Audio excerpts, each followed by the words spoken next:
Greetings, I'm Cross Knights, and this is Vampire, the Masquerade Bloodlines. In the last episode, I went to the Elizabeth Dane and discovered the Ankaran sarcophagus appears to have been opened, and there were no survivors afterwards. And now I'm gonna go back to Maximilian Strauss, because I hear he might have a reward for me. Let's see. I thought we had defined the nature of our relationship when last we spoke. I'm assuming you know where the door is, whelp? Yeah, let me see if I can get back on his good side a little bit. Hold on, Mags. Maybe I was a little out of line before. A wise choice, neonate. It is always better to listen and learn than to act with brazen recklessness. Perhaps you might be a useful ally after all. Cool. Can I ask you a few more questions? What is it you would like to know? Let's ask him about the Ankaran sarcophagus, because I don't think he's going to give me that reward. No more than yourself. But I do know that Lacroix is much too focused on acquiring it. His obvious need for it reveals a weakness that his enemies may one day exploit. What do you think is inside of it? I do not know, although I must admit that I sense a change in the night air, something subtle and not altogether pleasant. Perhaps the arrival of the sarcophagus is the harbinger of something more dreadful. Like what? I will say no more. Alright, I think I've screwed myself by being a jerk to him. What is it you would like to know? Yeah, I can't talk about the plague bearers, so... Alright. Of course. Well, that's too bad, because it was a pretty good item that I have gotten in the past. It increases the duration of blood buff, so it lasts twice as long. But whatever, it's not a huge deal. I just thought I'd check. But now, damn Chanty and their freaking spell wards. Look at this crap. Oh my god, I'm trapped. He's trapped me. It was all a trick. He hasn't forgiven me at all.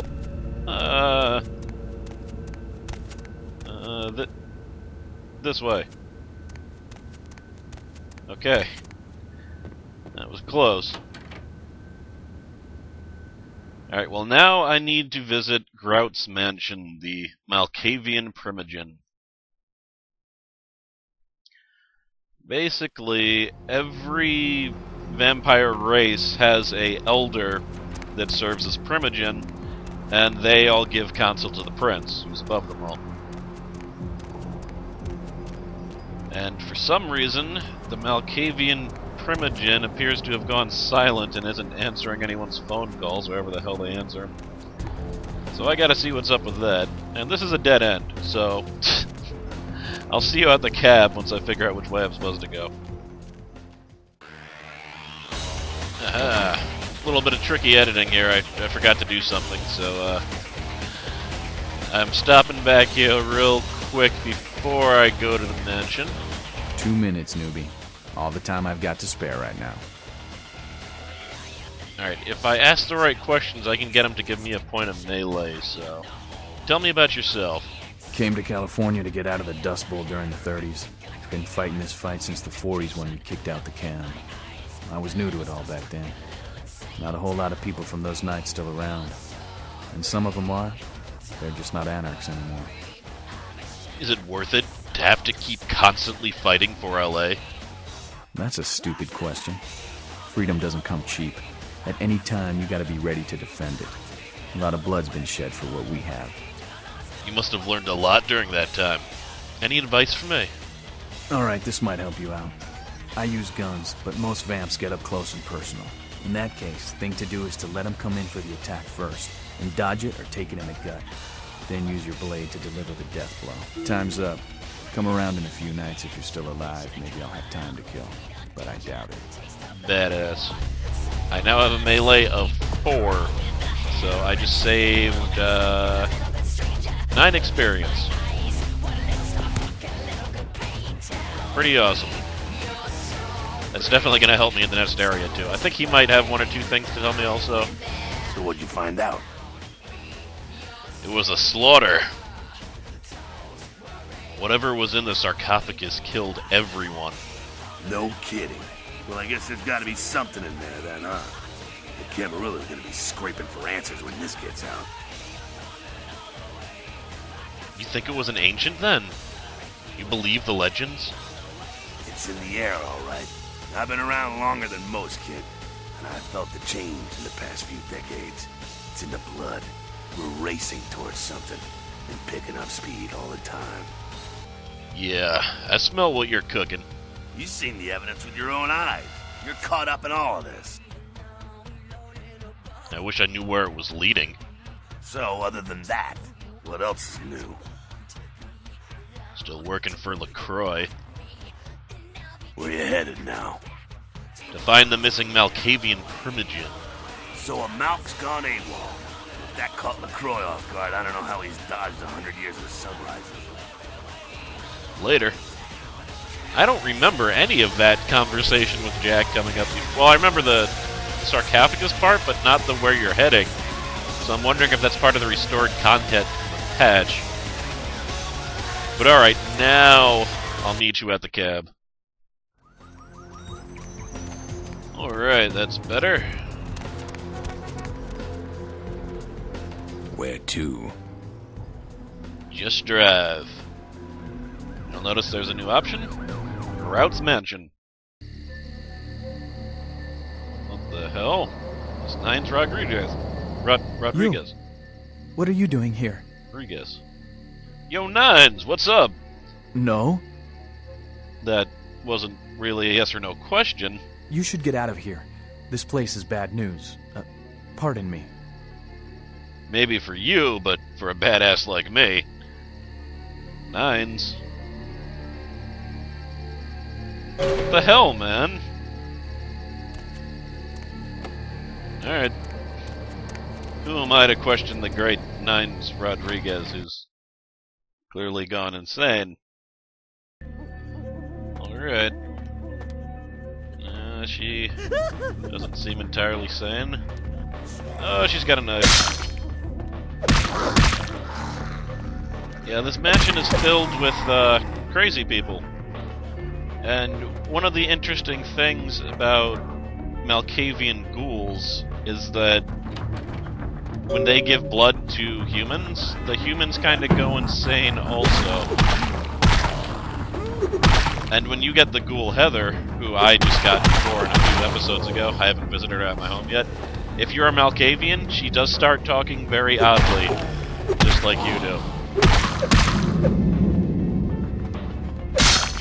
Yes, this mansion's filled with crazy people.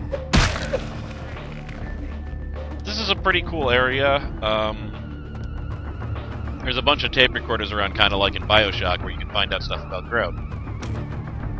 It is quite peculiar, the happenings I've been made to witness for my supernatural longevity. I am thinking of one unfortunate phenomenon in particular, of unique interest to my station, both as a professional and as a sufferer of this vampiric condition. It seems the stream of time has begun to erode the moorings of my chosen course of study, for the methodologies that gave birth to psychology are slowly disappearing. I find myself in an era that overlooks the physical component of psychological pathology time and again in favor of the sophistic practices of Freud. Phrenology, dactopintilism, and the rest of the old guard has fallen by the wayside. Its champions all silenced in death, with my unique exception. Would that I could make my voice heard again, although it may be suspicious should I return to popular medical discourse 50 years after my apparent death. No, better that I continue my studies into the psychoses in secret. One day, may I hold up my own cure as validation of the methods. I am confident no cure for my condition, or that of my beloved wife, lies within our figurative minds, waiting to be unlocked by the correct combination of memories recovered from our childhoods. And I'm most certain it has nothing to do with the relationship between myself, my parents, and my genitals. Sorry, Sigmund, but I choose to stay my course. In time, too, may your star fade and disappear. So yes, I could have figured out how to do that quicker, but I want to have time to play all of the different, recording things.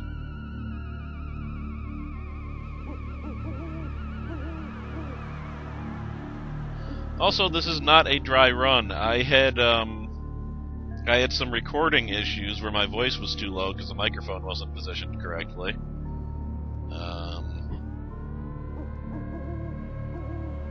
Sorry, out of paranoia, I just checked it again. And also, I did so badly just searching through this place that I decided to do it again anyway. So whatever. Let's go to the next recording. Another unfortunate casualty to tide of time, insane asylums. I lament their loss not only as brokerage houses for the breadth and depth of human psychoses, but also I shall mourn the disappearance of that peculiar environment present only in an insane asylum. That palpable atmosphere of blistered brains and churning bowels, the odoriferous melange of freely flowing bodies. Forgot that happened.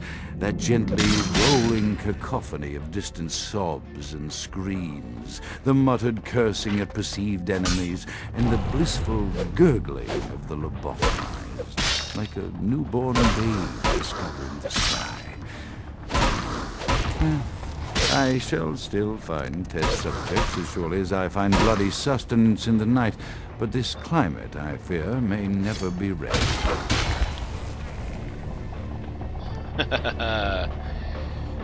I think the recordings are really cool, because I love the aspect in Bioshock that you could find out all this information about these people even after they're dead, or moved on.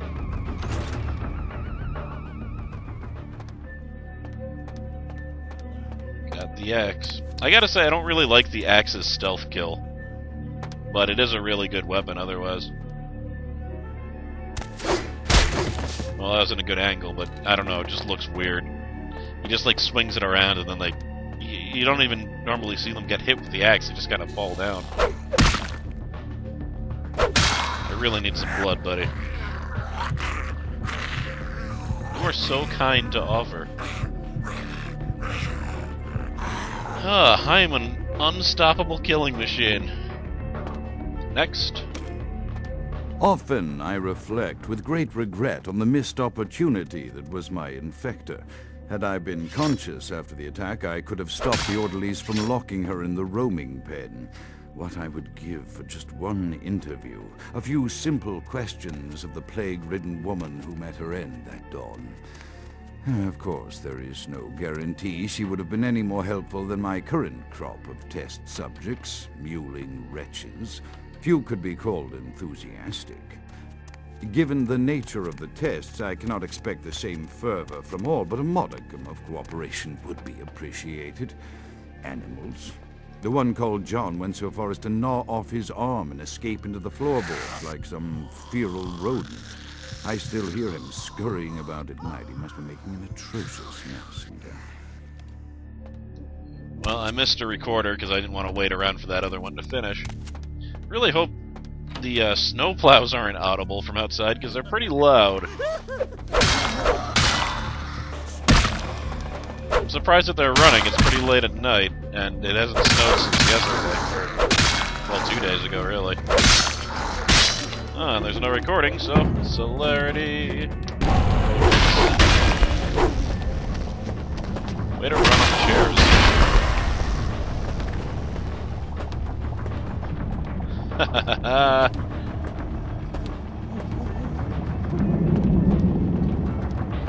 Making good progress.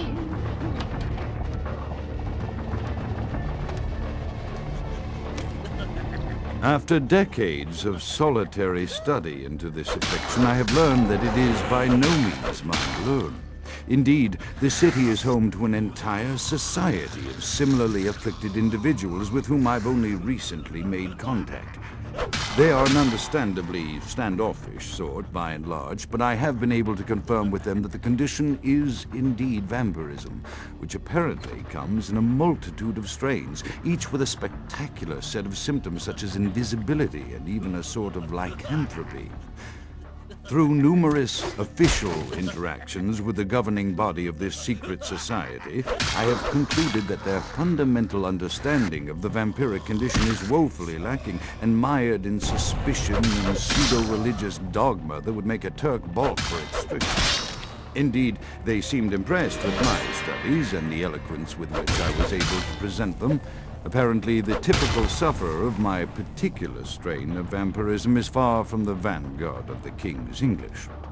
So impressed were they that they even offered me an office in their government, a rather high office by the sound of things. I believe I shall accept. If nothing else, it should provide a lofty vantage point from which to observe the breadth and epidemiology of the affliction so that I may move more expeditiously toward a cure. Well, this is pretty easy. I don't even have to talk. Mr. Grout talks for me. I have accepted the role of Primogen for Clan Malkavian, the dreadfully winsome label applied to the particular strain of vampirism I suffer. So named for some supposed vampire father figure of old. More poppycock grown from a backward culture that seems interminably drawn to children's tales and the fiction of Victorian romance, when it should concern itself with the science behind their suffering. No matter, for I have taken this office Saving to prevent instant death. for no greater reason than to advance my research. I must make mention, however, that even among my would-be peers in this governing body of vampires, the level of paranoia and superstition is frightening. Their intelligence is not the question, no, indeed. As they courted me for this appointment, I had to suspect that their overtures were hand-tailored to what must be my obvious infatuation with reason, for the devil would do well to have such honey-tongued tempters. Even so, I could not help but notice the dressing of language these vampire leaders chose for their siren song. Whether it is born of habit, from addressing their unwashed, ill-educated subjects, or from their own deep-seated beliefs, their linguistic flourishes belie a faith in superstition over the providence of empirical reason that must be an all-pervasive theme in this society of darkest night. Damn it all, now I'm doing it too. Okay, I have to make sure that, these snowplows aren't being picked up, because they are really loud. Just a second. Alright, I think we're good. It's a bit hard to tell, because, they're still going. So, when I was listening to the recording, you know, I'm hearing them outside. It's not a snowplow, though. There's apparently, like, a construction truck, like, you know, like the things that haul away gravel. And they're taking the mounds of snow, and they're putting them in a dump truck, which I didn't know that they did. It's kinda cool. I just wish it wasn't so damn loud. Alright, a door opened up here, I think. I am going through this so much faster than before. This really gives weight to the fact that maybe I should be doing non-blind runs, because things just go much smoother when I know where things are.